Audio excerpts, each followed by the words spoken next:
In 3000 BC, people slept on the ground. They piled leaves, grass, or animal skins to create a softer surface. It was cold, lumpy, and full of insects.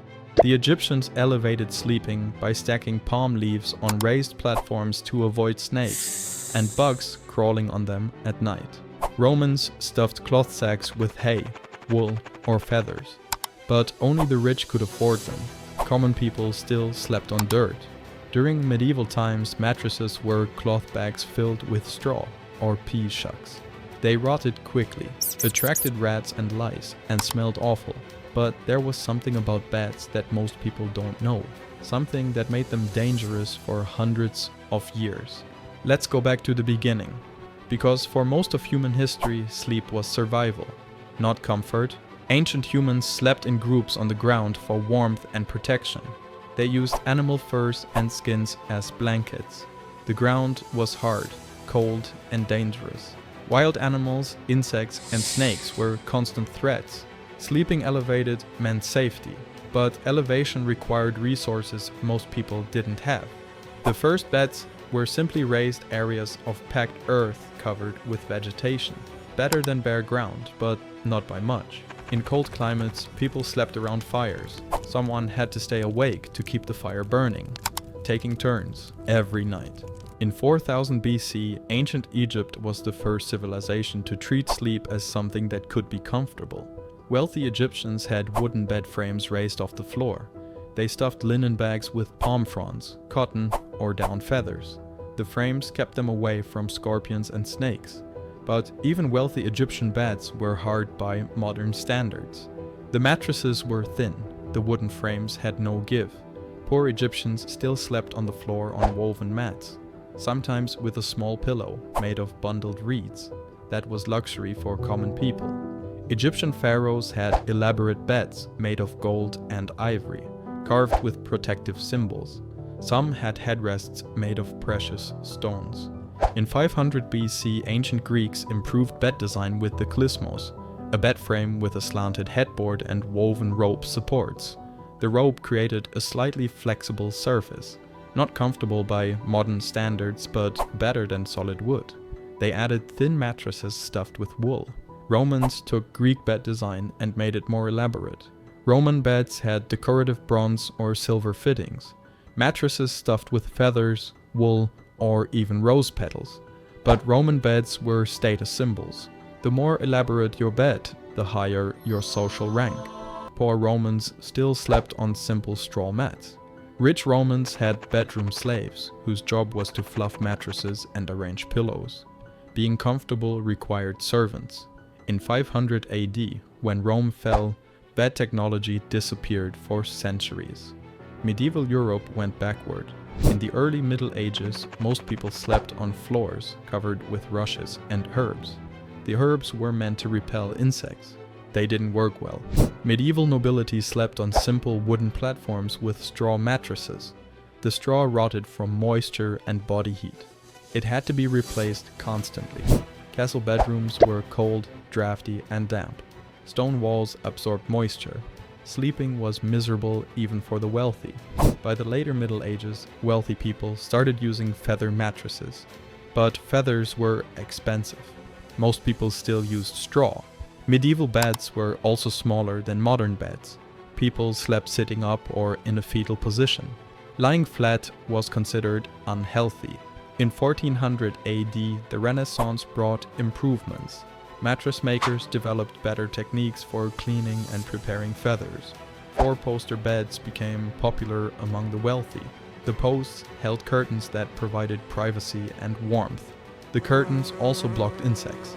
But mattresses were still cloth bags filled with organic material. They attracted vermin. Lice, fleas, and bedbugs were constant problems. Wealthy people had servants who regularly cleaned and restuffed mattresses. Everyone else just dealt with the insects. By the 1600s, some wealthy Europeans started using cotton mattresses. Cotton didn't rot as quickly as straw and didn't attract as many insects. In 1865, the Industrial Revolution changed everything. Heinrich Westphal invented something that would revolutionize sleep forever: The coil spring mattress. Metal springs provided consistent support across the entire surface. No more lumpy spots where stuffing had shifted or compressed. But the first spring mattresses had a serious problem. The springs poked through the fabric covering. People woke up with spring-shaped welts and cuts. Some springs broke and stabbed sleepers during the night. There are medical records of people needing stitches from broken mattress springs. Mattress makers tried thicker fabric, but springs still poked through eventually. The solution was padding between the springs and fabric. By 1930, innerspring mattresses had multiple layers of padding, protecting sleepers from springs. Cotton batting, wool, and horsehair were common padding materials. This created the modern mattress structure.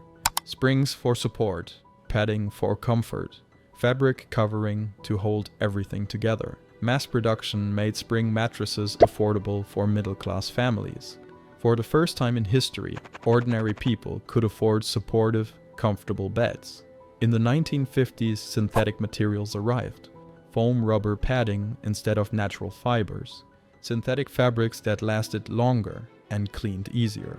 Then, in 1966, NASA developed something for airplane seats that would eventually end up in bedrooms worldwide. Memory foam. The foam molded to the shape of the occupant and slowly returned to its original form. It was designed to improve crash protection for pilots. NASA released the technology to the public in the 1980s. Mattress companies started experimenting with memory foam layers. The first memory foam mattresses appeared in the 1990s. They were expensive, but they offered something no previous mattress could: perfect body conformation.